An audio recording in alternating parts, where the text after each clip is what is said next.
Is it on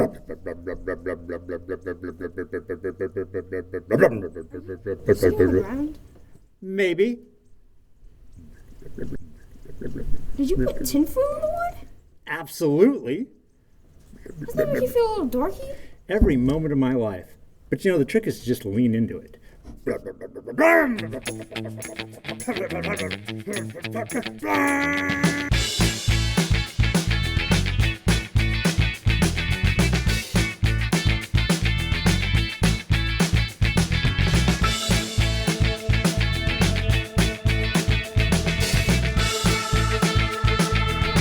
I know what you're thinking. My hair's too long. I agree. Maybe now this is done, I can get a haircut. This one turned into a little more of a story than I would have liked, but let's just dig in. We left off with the buck, was all ready to go, and I covered that in carbon fiber. And the goal here was to do 4 layers of 3K 6-ounce cloth to be thick enough and stiff enough. And the plan was I was going to do this like you do a 60s car, where you've got an inner structure that gives it more rigidity, which looking back now, I probably didn't need to do. I probably could have maybe just done 5 layers and called that good. 4 layers might have been good enough. Anyways, I layered the carbon fiber up, and right off the bat, here's where things start to go wrong. I picked a day where it was supposed to be overcast all day and the sun came out. And why does that matter? Well, the resin cures, and it cures at a rate based on temperature. This stuff, if it's below 70 degrees, never cures. If it's over 80 degrees, it cures really fast. And the problem I've had here is it's usually really cool in the mornings or evenings, and that tends to be when I've got time to work on this stuff. So I'm using faster curing epoxy than I'm used to. Well, this day, the sun comes out, and not only is the temperature getting up into the 80s, but I checked with a thermometer later when I was actually doing the tail, I believe, and just the sun shining on the black carbon fiber gets it up to 175 degrees. So while I'm layering this out, and all I'm doing is, you're putting epoxy down, layer of carbon fiber cloth over it, put more epoxy on top of that, put the next layer on, more epoxy. While I'm doing all of this, I can tell it's curing. So now I've gone from, hey, this is a fun, like paper mache kind of project, to, holy crap, I have to do this as fast as I can or it's gonna ruin itself. And carbon fiber is not as cheap as I would like. So I was rushing, and it wasn't until afterwards when I saw when I went through the footage, I realized that on that corner, so the middle, I got the 4 layers all fine, the middle and the back of here. But then this was like 3 layers and maybe a couple spots that were only 2. And then that side was 1.5 layers. I mean, there were places where when you held it up to light, you could see light through the weave of the carbon fiber.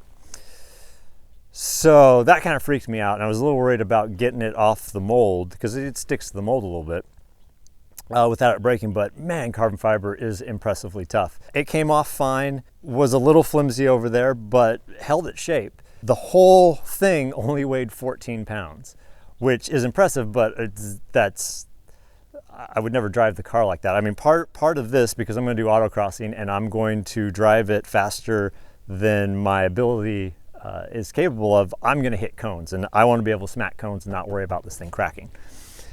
So, not the end of the world. It's not the best way to do it, but just decide, okay, when I do the inner panels, I'm going to layer some extra layers, like maybe 1 layer of 3K here, maybe a couple layers on that side, to just beef it up a little bit.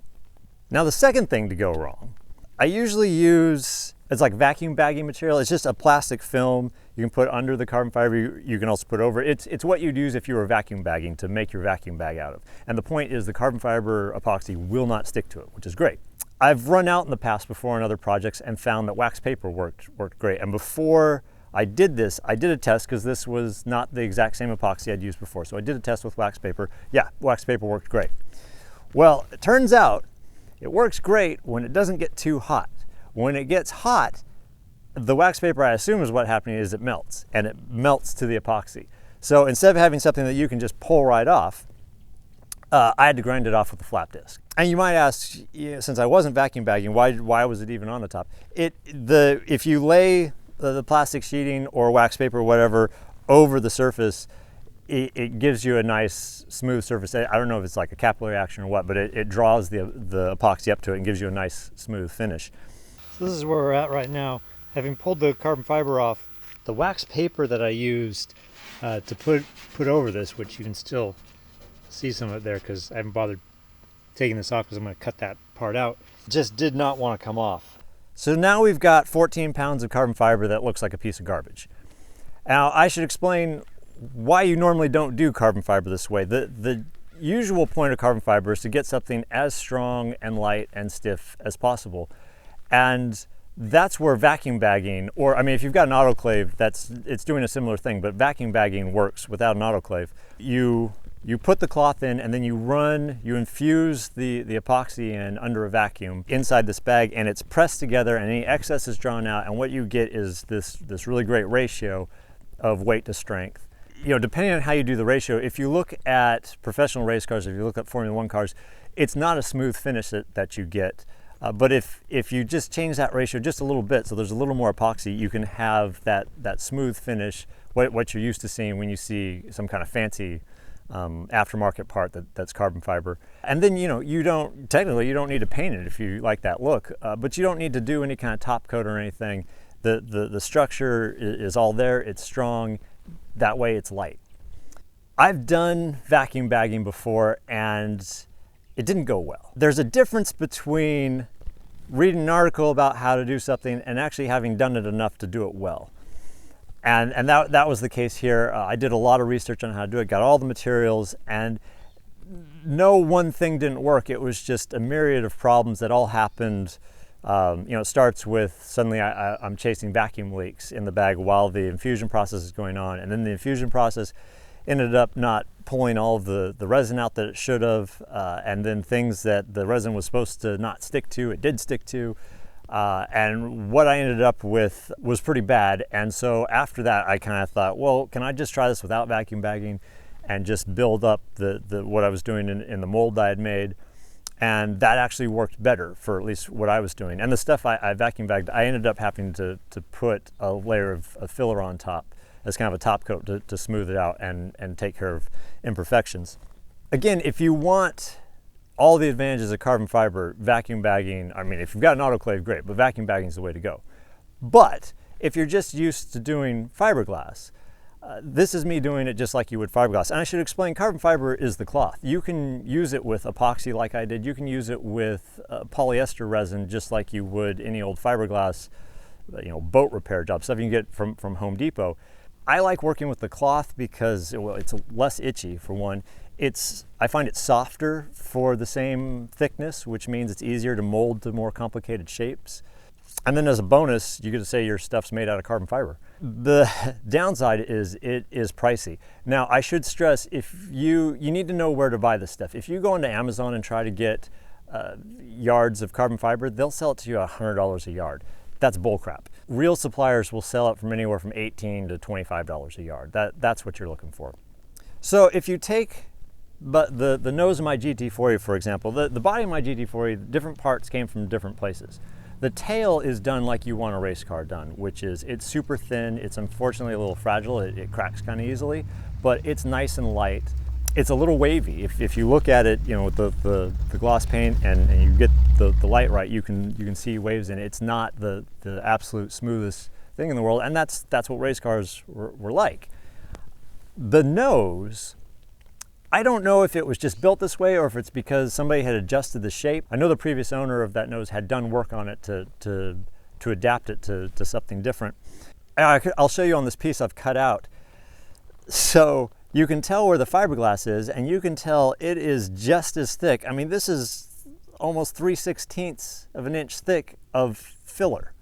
Now, if you've done fiberglass, you know, like a gel coat. I don't think this is gel coat. I'm pretty sure this is filler.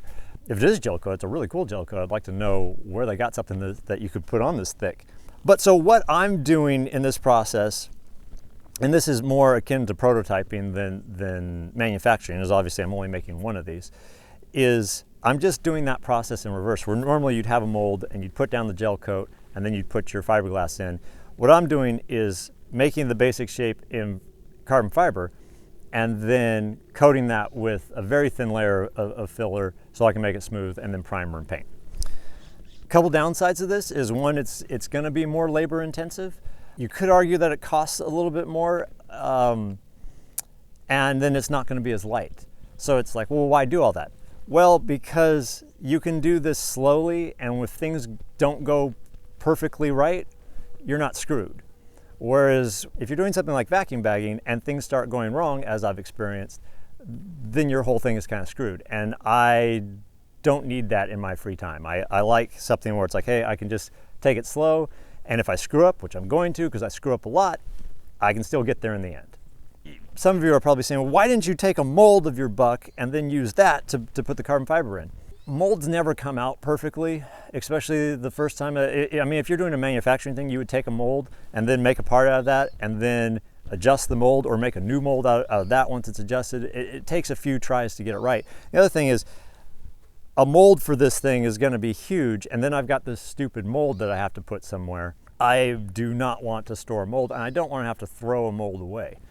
And I'm telling you all this, and I'm doing it this way partly for the demonstration too, because I know there are plenty of you out there who have never done something like this and are thinking about doing it, and you think, well, I don't have to make a buck and then a mold and then this other thing. It's like, that's too many steps just to make the thing I want. I'm trying to do this more in a fashion of, okay, here's how you can do it where you just make the thing you want, and here are the pluses and minuses. Here's what sucks about doing it that way. But here's how you can do it, and it's kind of it definitely is a lower skilled job. You don't have to have as much ability, but you have to enjoy sanding. Oh my gosh, there'll be a lot of sanding. So using the GT40 nose as an example, that thing weighs 73 pounds. Now, some of that is the lights and stuff in it, which obviously this won't have.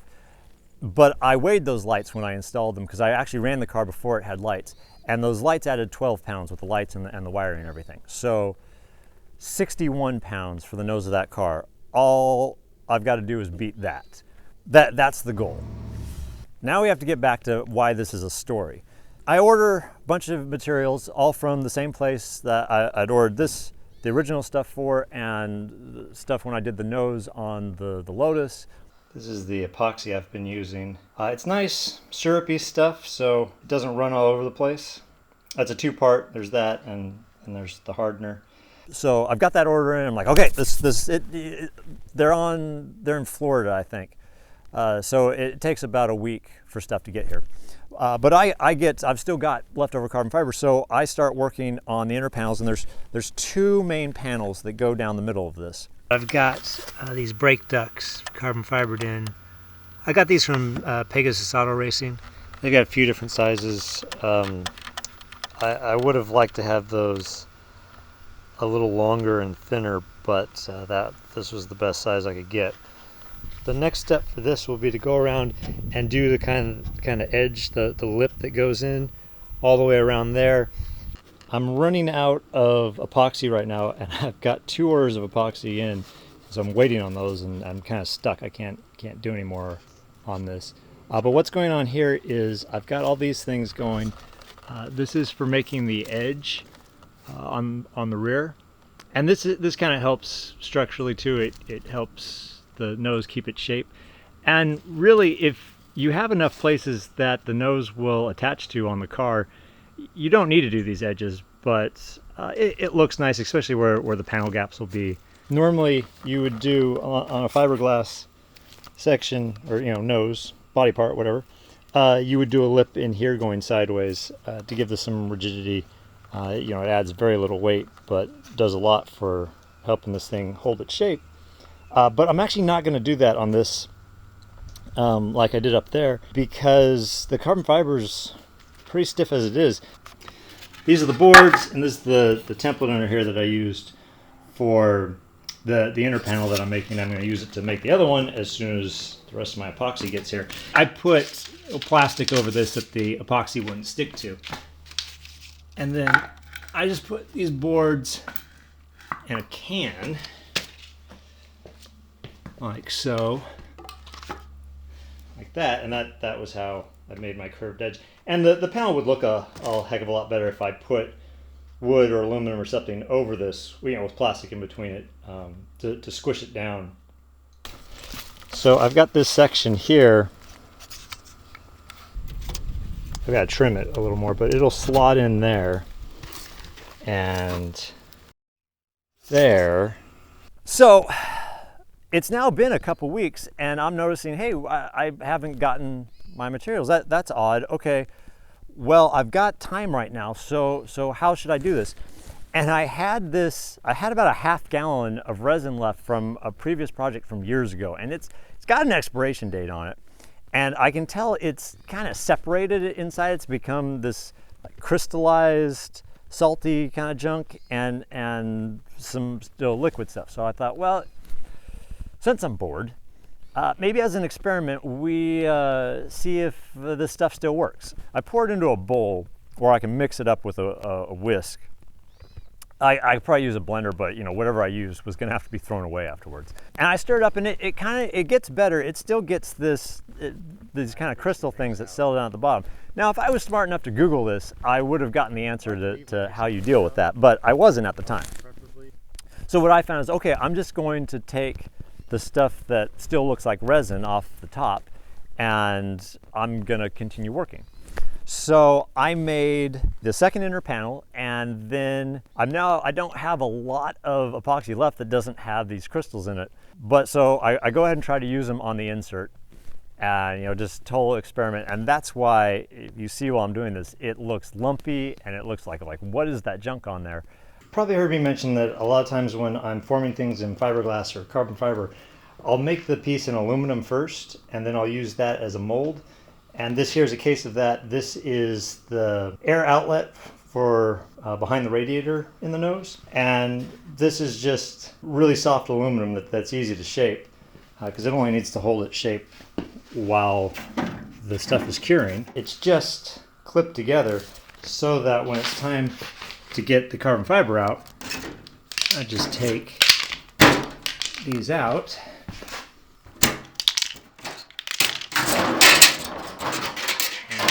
Comes apart to make it easy to get off. It also means that when I do the carbon fiber, which I'm going to do here in a moment, I can cover it with film like this that the carbon fiber won't stick to, and I can wrap each part in that separately, and then clip it together, and then put the carbon fiber over it, and that should make it very easy to pull apart. I'd kind of gotten the idea that you could brush it off, and the crystals seemed to kind of disappear when it was curing, which I wasn't really sure why that was. I figured it out later because when that bowl of junk got to the point where there really wasn't anything else useful in it, it was more crystal than anything else, I just left it outside. I was kind of hoping it would just cure without a catalyst, just slowly go bad and I could throw it away. And it got better. And it got better and better. And the dumb thing was that it was sitting outside, so it got leaves and stuff in it. I wasn't going to use it anymore. But all those crystals dissolved, and I eventually Googled it. You just add heat, and that dissolves it back into the mix. So we had a heat wave, and that fixed it. And if I had just heated it up beforehand, I could have saved myself a ton of trouble. But now you know, so it can save you trouble if you've ever got 3-year-old epoxy and you just feel like wasting some carbon fiber. So now I've got my second inner panel done and my nose insert, and they look like garbage, and I still don't have my order. It's been almost a month. I'm out of epoxy. I've used all of this garbage stuff, and now even it's all gone. And about this time I get an email from the place, and they say, hey, we're moving. We can't fulfill your order right now. We'll just refund your money. Now the problem here is I didn't have another supplier that I knew that could do this much stuff. Again, you just look on Amazon, places charge $100 a yard for carbon fiber. And I just said, oh, you know what? Can you just ship it when you can? Like, you just keep my order and ship it when you can? And they said, oh yeah, okay. It'll be a couple weeks. I was like, yeah, that's fine. I've got other stuff to work on. So I decided, if I just get a half gallon more of epoxy, I can keep working. I've still got carbon fiber cloth. So I order some from a place. I've got a 3-day weekend coming up in like a week and a half. And I thought, great, I'll get this stuff. I'll have a 3-day weekend to work on it. We'll just be knocking out these inner panels. And of course, the epoxy shows up the day after the 3-day weekend. And so I get to work on the rear, which isn't all bad. Making the butt costs very little money. I just recycled the wood from the front. When I dismantled this buck, I turned it into that one. I think I bought $40 in fresh plywood to make the ribs. And again, this stage, things go so quickly and you get to see the progress. So did the same thing, layered it up with tape, plaster cloth, plaster, and then joint compound. And then did lots and lots of sanding. And then more sanding, and then some sanding, and then joint compound, and then sanding, and then some more joint compound, and more sanding, and probably some more sanding. So at this point, I'm wondering, okay, where's my stuff?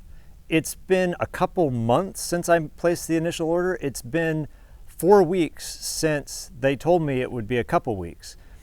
And I contact the place and they say, oh, sorry, we're all moved, but we don't have everything set up yet, so it could be another week or so before things ship. I'm like, okay, that's not too bad, but I kind of don't trust that it's going to happen in a week, that whatever they're doing is complicated and they don't really know how long this is going to take.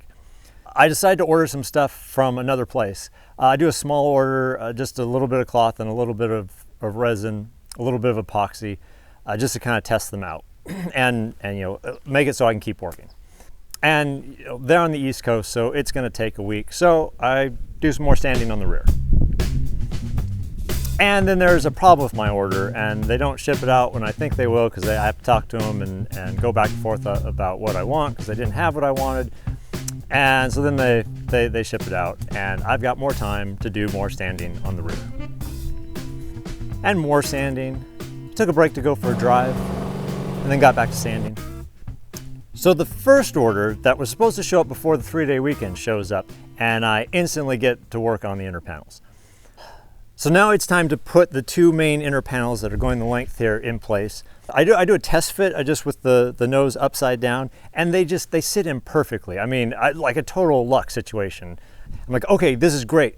I'm gonna prop this up though, and I clip a bar to the front of the nose, because all these panels, these inner panels, are going to make the whole thing stiffer. And the thing is, since it's flexible right now, I need to make sure that it's not out of shape when I make it stiffer, because now it'll be permanently out of shape. So I prop it up and I clip the bar in. I don't know if it's that or if it's just being upright, but now I cannot get those 2 inner panels to sit where I want them to sit. And it's not like they're way off, but I'm gonna epoxy them in. I want them to be in the exact right places where they're supposed to be. And so I end up taking boards and pipes and weights and clips and doing all these things to get them in place. And I do the carbon fiber. I do just enough to kind of like doing a tack weld, because I'm going to build up more later, but I want to make sure they're stuck in place first. It's the end of the day, because the stuff showed up at the end of the day, and I get them in. I go in for the night. I come out the next morning to check on it, and one of the boards that's holding one side of the inner panel at the top in place has fallen and has shoved it out of place, and it partly stuck and cured down here, but then this part moved and is now cured all crooked. So I got to cut that out and do it over again. And if it was looking a little janky before, it's really getting kind of gnarly in there, and I'm so fed up, I just don't care. And that leads to the next part, which is to stiffen this area in here, because there's very little shape. So this, I mean, it's like having a flat piece of paper. You can do all kinds of stuff like this with it. To stiffen that up, I took some paper towel tubes, the inside of a used paper towel roll, and cut them in half and laid them out and glued them in place. And I'm just going to carbon fiber over it. And it was something I learned when I was working on Lotuses. Sometimes on a fiberglass hood, they'll have an X brace thing in the fiberglass, and it's really just like cardboard tubes inside there that have been fiberglassed over. So I'm doing that, and I glue the things in place, and we've been having a heat wave. It's all warm and dry here, and for whatever reason, in the middle of the night, the fog comes in and completely warps my cardboard tube. So instead of being this nice, perfect tube shape, they're all wonky. And just the state of mind I was in at that point was, okay, I'm just gonna carbon fiber over it. So I did, and it's par for the course. It looks like garbage. Then down at the front of the nose, this here is thin, and it's got a lip here, So to continue the thickness of that all the way back to here, I took a section of cardboard from some aluminum that I had got earlier in the project, and it was really thick. It was like this thick and super thin, just paper thin. It was like aluminum honeycomb, only paper. So I just epoxied that in and carbon fibered over that. And so it's now a real composite there. Then I made some aluminum discs just with a hole saw, cut some aluminum discs, and I epoxied them in where there's going to be hinge pins for the nose, where there'll be pins that you can pull out if you want to take the whole nose off, but you put them in and that'll mount the front of the nose, and there'll be Zeus fasteners back here. You would pop those and then you can hinge the nose up. I don't know if that's really necessary, but it gives me some peace of mind so that the nose isn't pivoting just on carbon fiber. Now it's to a point where I get to start making some visual progress on the nose. It's kind of demoralizing when it's just up and you're looking at this ugly underside of it and it doesn't look like a car, it just looks like this piece of junk that needs to be thrown away. But now I cut out the opening for where the radiator outlet goes. I put the insert in, epoxy it in, do carbon fiber strips all around it, layering it in. I've made this lip here is an aluminum piece I made, and I epoxy that in as the same way I made the nose insert on the GT40. And then with that in and it finally looking like a really rough version of the car I've designed, it's time to finish the rest of the inner panels, which is to say, to make the structure that goes under here. What I do is, with the nose back up, I make what's essentially the back here. I make that, I cut a hole to make an outlet for the brake duct. Make a brake duct using, I got some acrylic tubes, some really lightweight stuff, and just wrapped it in carbon fiber and epoxied it in. And then trim that up, connect it with some brake ducting I had. Really, if this box is airtight, you don't need to do that. But I had the stuff, it was like kind of a no-brainer. And that way, if it gets damaged or something, I don't lose my brake ducting. Then I made these brackets out of carbon fiber, kind of like the way I did the back lip here. The point here was, for this last piece, I'm not going to be able to have some kind of a mold, a piece of cardboard or aluminum back there to carbon fiber over and be able to take that part out. It would be there permanently, which isn't the end of the world, especially if I do something light. But since I had the carbon fiber I cut out of here, and it was a nice flat sheet, I cut that into a section that would then rest on those brackets, and I epoxied that in and then layered more carbon fiber over that. So now it's as nice and thick in case it skids and scrapes on the ground. I don't have to worry too much about it poking a hole in it, and it finishes off the nose. And I'm kind of proud of it at this point. I mean, as janky as it looks up close, it's just the underside, but it's looking like an actual finished, designed nose off a 60s sports racer. Now let's take a moment to talk about just how poor my craftsmanship has been to this point. I could clean this up. Now a lot of what makes it look bad is I got really sloppy with the edges of carbon fiber when you have the sheets. If you have any stray strands coming out, they look really messy in there. If I had done a better job taking care of that, it would look better. And you can sand this stuff down and sand through any stray things and get it all smooth. And then after it's sanded, just paint on some epoxy and it'll give it this nice smooth finish. And it could look really nice. I got better things to do than that. But if, a more normal attitude towards doing a project like this for you watching is probably, you want the car, so you're going to build it and you're going to make it as good as you can make it because it's the car that you want. For me, it's just the experimentation and something to do. This is one of several cars, and the whole point of this car is to have more bodies, multiple bodies that will all fit on this chassis and will be an evolution of aerodynamic design. So this body is just temporary, and to put it into perspective, from your point of view, it's the unseen underside of somebody else's car. Don't worry about it. But as far as the top goes, we need to make that not look so crappy. But Ben, the nose looks terrible. How are you going to make it look all smooth? Well, on other projects where I had to smooth out the surface on top, I just used a light filler. It's not terribly expensive. It's like Bondo, if you don't know what I'm talking about, but there are much better brands than Bondo. They sand easier, they have less air bubbles, they apply better. The only thing is, I don't think I took into account just how much acreage there is here. I did a test plot kind of in this area, also because this looks so horrible because of the gnarly epoxy I used. I wanted to make sure I could smooth that out. It was obvious right as I started to apply it, I couldn't apply it thin enough. I mean, I'm gonna want this so that when it's sanded down, the carbon fiber is just starting to bleed through. I don't want extra weight, I just want it smooth. So I can tell that I can't get it thin enough. I'm just burning through the filler and I'm just gonna be sanding it off and it's just all a giant waste. So I thought, okay, well, let me try something else. So I found this polyurethane kind of sealer, heavy build stuff that you're supposed to spray on with a paint gun. And I tried it and it was a little thick for my paint gun and it was curing so quickly that I was having trouble getting what I had mixed out of the paint gun fast enough before it clogged everything up. So then I thought, well, you know, wait a second, I'm just gonna sand this down anyways and I wanna get it on thick. So I just used a paint roller and I went over the whole thing and it has its uses, but it was a little too thin for what I wanted to do here. It had another problem. It was $200 a gallon, which, you know, if it had been this miracle product that just made everything perfect, I would have been, well, okay is a strong word, but I would have been fine with that. But as an experiment, it just this stuff wasn't worth it. So the next thing I tried is something that I now love, which is a reducer that you get for filler. You mix it with the filler, and the great thing is you can mix whatever ratio you want. So you can make it super thin, or you can just pour it and it'll run like syrup down, or it's just thinning it a little bit, and it helps it flow, it helps it settle so you don't get ridges from where you've smoothed it. And I think I'm getting less air pockets in it because of it.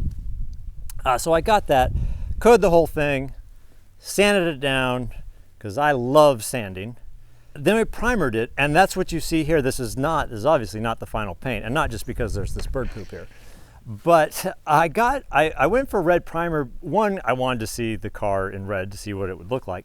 But my son and I were toying with the notion of doing a satin finish or a matte finish to look like modern day Ferrari race cars, like their Formula One cars and the Le Mans 499P.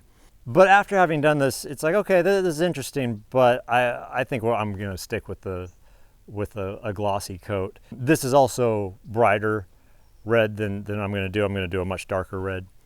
But from the top side, it doesn't look too bad. It's not super faithful to the Ferrari 612 that this is based on for a couple reasons. One, the proportions of that car are kind of ridiculous. It had super wide tires and they made the body so it completely encased those tires.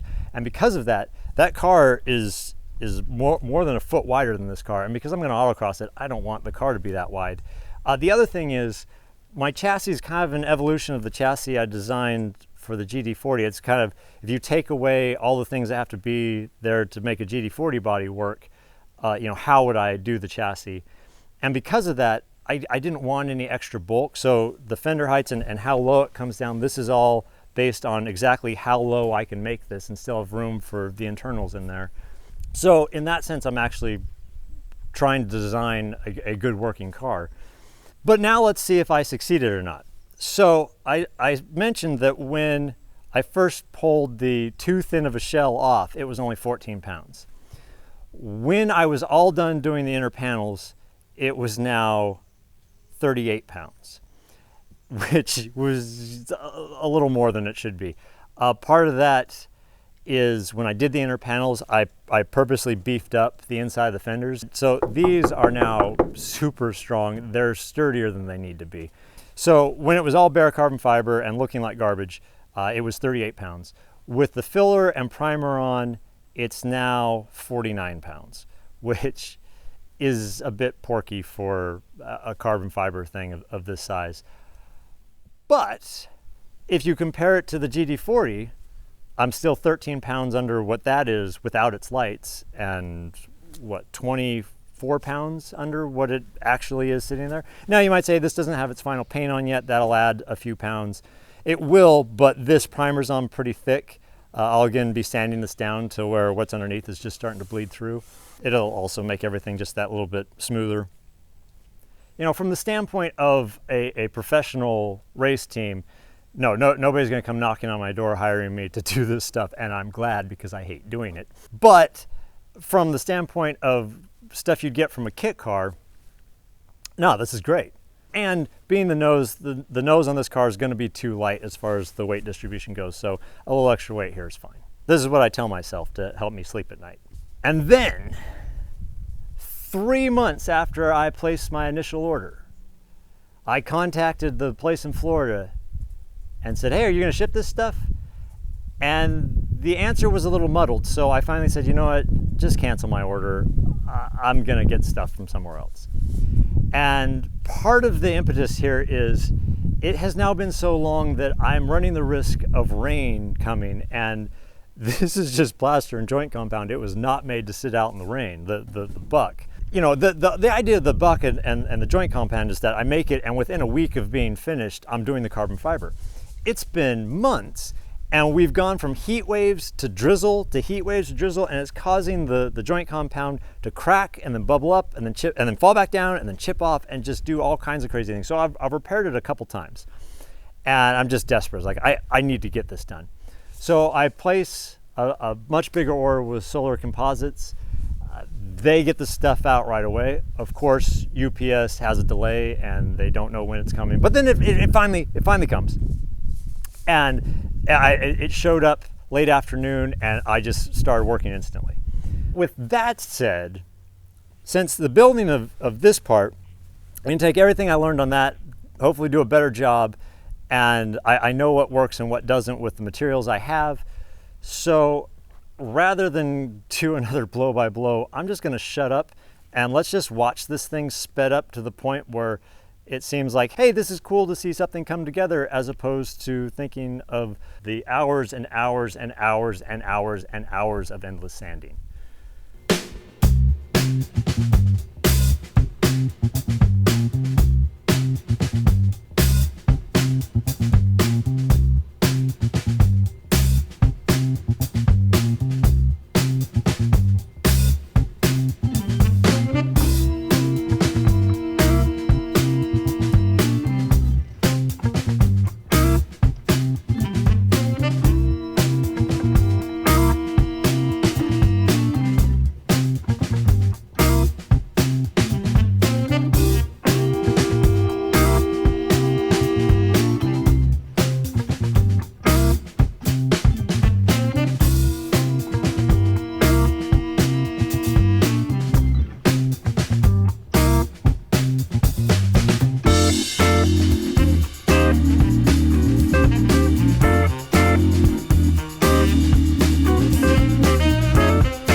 Give you the basics of what I did. On the flat part here, I did 3 layers of the 6K, the heavier cloth. And on the haunches, I did 1 layer of 6K and 1 layer of 3K. The spoiler was also 3 6K layers thick. This is a little low for a car of this period and this style, but the Ferrari it's based on had an aluminum spoiler back here that was adjustable, that would come up and down, kind of like a Mark II GT40 has. And because of that, I just thought I'll do this low because I can raise it up quite a bit. I mean, I can put that panel and raise it up quite a bit, but I'll never be able to get lower than this. And if I end up having a rear wing back here, I just wanted to have options. So I did that kind of low. I might add aluminum inserts to these sections to have hinge pins, but I don't want to do that until the chassis is made, because that'll dictate where those hinge points will be. I also might not do hinge points because this is light enough that it's easy enough to just pick up and take off. I don't know that I'm really going to need having it hinged. And when it's hinged, you've got this risk of when it's up of the wind catching it and blowing it down and making a horrible sound like everything in the world is breaking. And I hope this doesn't sound like me talking from experience from having a GT40, because I would never let that happen to my GT40. I rolled on the rest of that polyurethane sealer stuff I had just because I had it. I had this hope that if I used all of it just in the center flat section, that I wouldn't need to use filler there because it would be enough. And maybe if I had focused it all there, it would have been just enough, but I got cocky and spread it out over the haunches as well, and it wasn't enough. You might say, well, why don't you just go ahead and paint it? I want to wait until the rest of the car is built, partly because this stuff might all need adjustments to make sure the panel gaps aren't too huge. And that'll happen once I'm putting it on the chassis and I've got it mounting those points. I'm gonna have to drill holes to put Zeus fasteners in, and it's gonna be sitting around. It's gonna get sun bleached. Might be up in a corner, get kicked or hit by things. This tree is constantly dropping acorns on it. Birds are crapping on it. So at this point, there's just no reason to waste a perfectly good paint job on a car that doesn't exist yet. So weights on this. The bare carbon fiber, when everything was finished and it was just carbon fiber, 25 pounds. With the filler and primer on, 34 pounds. And the filler's a little thick on this. I could probably sand this down and still have a good shape and take a little bit of weight off it. But 34 pounds means with the doors, the whole body is just over 90 pounds. Again, modern race car standards, that's kind of garbage, but if you're looking at a kit car, this ain't too bad. And then the bigger thing is, when I was doing the GT40, I ended up getting my body from different parts from different places. So I ended up saving a little money that way by giving myself headaches trying to make it fit. But it seemed like when I was shopping around that buying a body for a GT40 was around $12,000. Not an expensive one, not like Superformance. You spend more than that on one panel. But the more budget-friendly place is $12,000. If you take the price of the bucks and then all the materials minus that polyurethane sealer, because there really wasn't a point to using it, this is right around $2,000. So, that's not too bad. Money to be saved. Yeah, if I was paying myself minimum wage for the work it took to do this, it's probably cheaper to just buy the $12,000 body. But in this case, hey, I've got time. I wanted something fun to do, and I've done something I've never done before. But I can tell you, I hate doing this. I hated doing this kind of stuff before I made this. I've learned a few things. I could do it better the next time and probably do it easier. But I'm thinking the solution is have a kid, get him really interested in cars, and make him do the next body. Something to think about. All right, next time, we'll make the tub. Thanks for watching, listening to my stupid rants and making excuses for my poor craftsmanship. I am not the kind of person that makes bodies, but I'm hoping that shows that someone who doesn't know what they're doing can make something at least this good. And if you put some effort into it and care about your work, you can do something much better than I did. Looks very sophisticated. Well, would you rather have a Group C body for it? Yeah. Okay, what I've learned from doing this, which I kind of already knew, is I don't like making bodies. So you're going to get to make the next body. Did I mention I did some sanding?